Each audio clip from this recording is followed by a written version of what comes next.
Okay. Alright. Slept 6 hours. It's 9:50. I gotta go drop my girlfriend off somewhere. And I gotta go Christmas shopping. It's the day before Christmas. So I gotta go pick up a gift. Purchase 2 more gifts, and then I'm done Christmas shopping. So if all goes well and I get my girl to this train, she'll be done by 10:30. I'll go pick up the other stuff by like 11:30. Shouldn't take that long. And then all I really got to do after that is just go meet my family somewhere that I have to go do with them. Hopefully then I'll be back to the crib at 1, go to the gym till like 3:30ish, and from 3:30 edit, and then be fucking done with the day at like 6. I'm a little tired from last night, but you know, I wanted to go out, but I have to go do this stuff. So I don't really have a choice, but you know, part of the game. It's a good thing it's like the holidays, so like I kind of get more time to rest, so it's like I'm cool with getting a couple hours of sleep to get ready for a podcast in a couple days, in like 6 days or 5 days. So you know, there's some extra mics I found laying around and stuff that I'm going to try to see if they work, kind of play with the audio. So I gotta do some testing probably tomorrow. I'm gonna have to fucking make sure all my data's clear and ready to go, and you know, just kind of figure that stuff out. But yeah, that'll be my day. We'll see.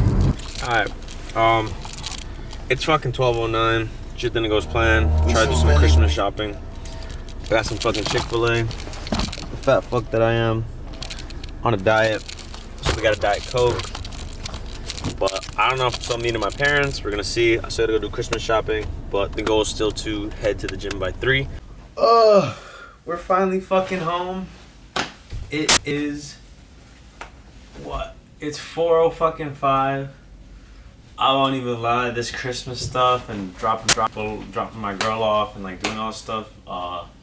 It just took a minute. I'm home with my dog. I'm just tired from driving. I'm like physically tired. I had like a little bit of like losing sleep last night. So I gotta be somewhere at 7. I might take just like a 20-minute power nap and then get straight into this, cause I gotta start. I don't want a late night for this. Yeah, that's really it. We're gonna work. We're gonna post up in like 2 hours. And yeah, so we'll see where that goes. Till then, nap time. I haven't done shit today. Slacking like crazy. But basically we're gonna do all 100 minutes right now straight. We'll start the timer. I did do like a 10-minute call. That was at dinner with the podcast coming up next weekend. And I'm not gonna count it just because I feel like it's not anything really productive. It's just more of like touching base, kind of getting ready for it. What does he want to talk about? What do I want to talk about? It's the vision for the podcast, which is great. I mean, it's beneficial for the actual episode, but I don't want to count it towards the work I'm doing like behind the scenes. So yeah, it's gonna be a full 100 minutes, and we restarted, and we're all set. Catch you guys. This fucking camera on the whole time without turning it off. All right, just a quick little check-in. Just to like kind of show what's going on. It's been 30 minutes, but leading up to like interviews, after the first 2 kind of realized that me going in without like any questions made, any sort of background research aside from like how I know them when I've talked to the person, is like terrible, because it's like you have to really, because the thing is, it's like sometimes like I don't know about everyone else, but like for me, when I'm thinking of stuff or like if I'm talking to someone, if I don't know how to reply, or like I want to change the topics, I don't know how to, it's like a long pause and it's really awkward. So it's like once I started making questions, it makes it a little easier, because if like if something that's related, I can like quickly pick it off. But one of the things is like I have to make questions, but I also like doing the research, because I also think it gives me an insight to who I'm interviewing, and then kind of try to paint a picture, I guess, of like who they are, what they do, kind of where they're coming from, what makes them tick, but just like as like a presumption that based off the research I do. So I'll research like their social medias, I'll research kind of like all the stuff. If they're music artists, I'll go through their music catalog, I'll go through their first, their last, their middle, their features, their artwork. Then I'll go into like other stuff, like see if they're tagged in anything, see if there's anything that like they don't really promote too much or talk about, if there's another side to them that people don't know. Same thing for other stuff too. I think it's like when my first episode with my boy Zay is he's a creator. So like has a clothing company, Irish Studios, and I've seen him do it in our basement from the ground up to where he is now. And it's like, I obviously know him as that, but like there's things that like behind the scenes that like I haven't been a part of in a couple of years because I don't live with him anymore. But doing the research of like the pop-up shops, where he's collabed, creative things he's gone to, meetups, networking, just finding stuff out. And it's just like, it just gives extra, I guess, like ammunition to when the interview comes. I could pop something up and then it's like, if they weren't already thinking about it or like kind of forgot about it, like put it in the back of their brain, it like sparks a fire. And it's like something that I like to do. But this takes a little bit too. It's not necessarily a waste. I mean, some people could look at it like, oh, like, you're wasting time. You're just like scrolling through like Instagram and like articles. But like, no, I'm not. Like, I'm actually going through and just really trying to like fully understand the person so that when I make these questions, they're more than just like, what do you do? What inspires you? It's like, obviously those are going to be part of the questions, but like, what about this? Like, how did you kind of get this? How did you make this? Like, how did you face this? Like, you know, it's just, whatever. Like, but yeah, I'm doing the research now. So I have to do this. Tomorrow I got to do the same thing again because there's 2 episodes this week. Only a day apart, a day in between. So I'm going to have one Thursday and one Saturday. Friday's kind of export everything, put it on the hard drives. But yeah, just quick little check-in. Yeah. Alright, we're still cooking. You know, I'm still going through the questions. I wanted to rush this process. Not because I'm like trying to kill the time. It's more because like, I want to put thought into the question. I want the, like, if I'm visualizing the conversation like days in advance of where I want it to go, to talking to him where we want to take it, and to do that, like, I kind of, you know, I can't just be asking these basic questions. So like what I like to do is like study other podcasts. I'll study just different things, or like things that remind me of like where I want to take the conversation. So like for this one, like I want to take it down a really like creative direction, meaning this person that I'm interviewing makes music and stuff, but the thing is like we talked about it, and like the reason he was coming on the podcast is when we were talking at a party, we were talking about creativity and stuff, and I was like, yo, we should really hold this down for a podcast talk. Like, I think it would be really good. So then we touched base today, and it was kind of like, we want to mainly talk about creativity, definitely what he does, but how creativity affects us. I mean, he's older than me, he's doing his own thing, he's in a complete different field than me, but sometimes that creativity of like not giving up, like the game, the story is like more important than what the person's actually doing. Not necessarily, but it's more we want to talk about. So yeah, I just like to do homework, and like for example, this guy does music. He's very passionate about his music, does a bunch of stuff, but I'm studying things on like artists because I want to talk about creativity and what fuels that. So you study stuff, you get questions from it, you reiterate questions, think of different things, and I think it'll lead you to have this ultimate different set of questions than just some guy with a fucking mic who doesn't really care about this, doing this for some shits and giggles, is doing than me. But, you know, in the same light, somebody else could sit there and also be like, oh, like he's wasting these 100 minutes. Like he's just watching a bunch of fucking videos on YouTube, going through different podcasts and just like wasting time. I don't like to think so. If someone wants to think that, feel free. I mean, it's fucking free world. But we still got, I think, it's 105 also, but 105. We're 30 in. We got a good set of questions so far. Just off first glance, maybe 20. I like to like go in with at least 35 questions. Obviously not all of them get fucking asked. I'm not fucking crazy. But I like to have a wide variety of questions, and then I kind of like to mark in my Notion which ones I really want to ask, and like fillers. And then if the conversation veers away from the fillers, like that's totally okay. But then it's like once it's time to bring it back, it's like I'll bring it back to these questions that I really want to ask because like they'll hit. I think good conversations is what I think. And then, you know, I for example send this to people way in advance. If your interview is coming up in 3 days, you get 3 days. You get it in 3 days. I don't ask that you write the questions down and send them back to me. I don't ask that you fucking, I don't know, like do anything. All I ask, as in like you don't have to reply to me and be like, oh, look, this is what I'm gonna say. This, I'm gonna say this. No, I don't care. I send it to you because, you know, my very first podcast was terrible. I did it with my homie and it was just awkward. I think it was also because like he was awkward too, but I thought about it after the fact. Once I rewatched it, I was like, bro, the thing is like we're talking about some topic so randomly that he can't even think of a response. So there's just like a long pause while he's thinking, and then it's like some half saturated answer.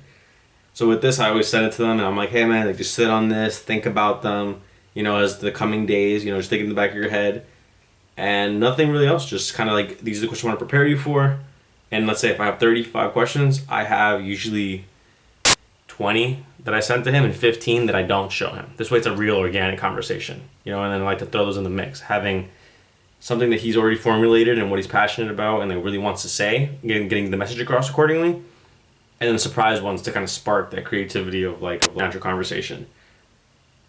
But yeah, so that's just what I've been doing. So got a couple more questions planned, and then that's really it. That's all the work for today.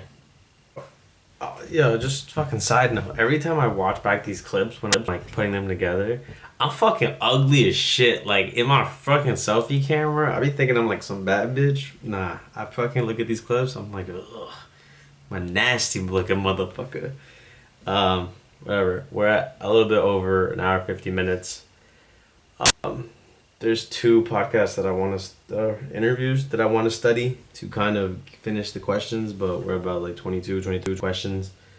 Because I don't want to ask the same questions. Like I want to ask original questions that lead to these really good conversations. But 100 minutes are in for today. We'll figure them out tomorrow. Get the final ones, but just so you kind of see, like my Notion, put you on game. Here's the podcast. Oh wait, no. Here you go. This is the podcast. Number 8, we go here, open. We haven't started recording. The assignee is, I just have it here in case I ever get help one day. Editing, publish, but whatever. This is a conversation I had. These are all the questions I'm going to be asking, surprise questions and stuff. Yeah. That's really it. I think also, like, my creative brain is fried. I'm just really tired from last night.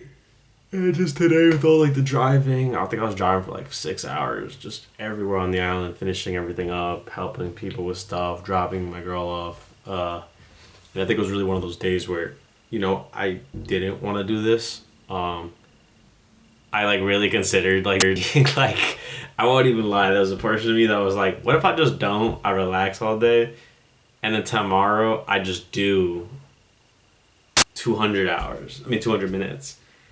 But then it was like, bro, it was like, if I do that, like, I'm lying to myself. Like, same way I talked to my last podcast, it was like, I'm lying to myself and believing it. Like, I'm just giving myself, I'm not sticking to the plan. I'm not having a discipline. And it's like, not even the first week. So, even I was with my girlfriend, like, on the way home, she was like, do you want to come with me here? I was like, nah. I was like, I gotta do these 100 minutes. And I think it really this has to become a discipline. Like, I think there's like so much I could say, but I don't want to waste fucking time. But basically, it's one of those times where you have to have this. You have to say no. You have to do this. Like, this is what I'm sticking to. This is the plan. Like, unless I know a way to make this better, I'm gonna stick to this and see where it takes me. At least for the 100 days. That's just one thing. The second thing also is, like I said, is like I'm gonna allow myself to believe it. If I tell myself today, let me relax. I'll do 200 minutes tomorrow. It's gonna be half-assed after like 80 minutes or 100 minutes. Because you're just like, your brain's fogged, you're like, fuck, like, I gotta do this, whatever, like, I can lie low-key or whatever. I'm not lying, I'm keeping this shit all real. That's 2. But really, like, I've always had this saying, I read 2 books on habits. The Power of Habit, and, damn, my girl got it for me for Christmas last year. But it's a book about discipline, and briefly touches on habits. And habits are good. I think they're very good for just well-being and things like that, like as in like you wake up, you go on a run, or you go to the gym every morning, or you drink this every morning. Like, these are habits that keep you healthy, and like maintained. But I always have this notion where people put this false narrative sometimes on like, for example, like just this, me doing this 100 minutes for 100 days, someone else in the world will try this and be like, and won't be real about it. Like, they won't sit there and be like, this is gonna take dedication. I have to do this 100 minutes for 100 days, record, and after, like, edit everything. And it's like, I know it's a task. Like, I am being real, saying like, this is gonna take a toll on me, it's gonna take time out of my day. I'm cool with that, and it'll never really ever become easy, you know. But then there's somebody out there that's gonna sit there and be like, it's gonna be like, oh, it's only gonna take me 21 days to build a habit, and then it'll be so much easier. If you fucking do that, or you look at it like this is gonna be turned into a habit, it's fucking impossible.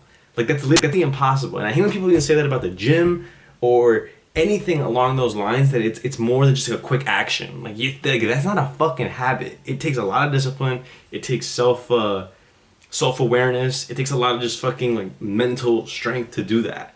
When people are like, if I go to the gym 21 days and I build a habit, I'll be fit, I'll lose weight, I'll be stronger, whatever.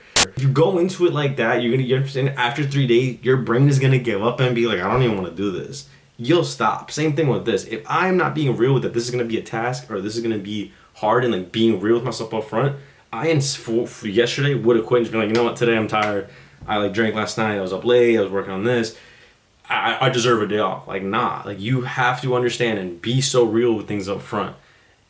In everything. I think you have to have big aspirations, big dreams, where you want to take it, where you want to have the end goal. But you also have to be real with the upfront cost it's going to take. Like with anything. If you choose to go to the gym and you're 80 pounds the way I was, it's like, you cool. Like, I know the end goal. I want to get muscle. I want to get big.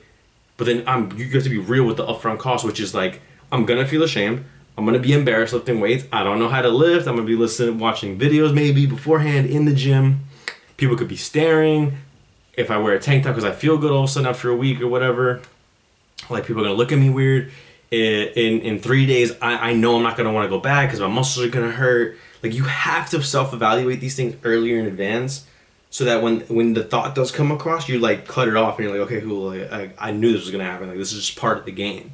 And like, I think more in the past few months, I realized like that saying really sticks to me. It's like, it's just part of the game.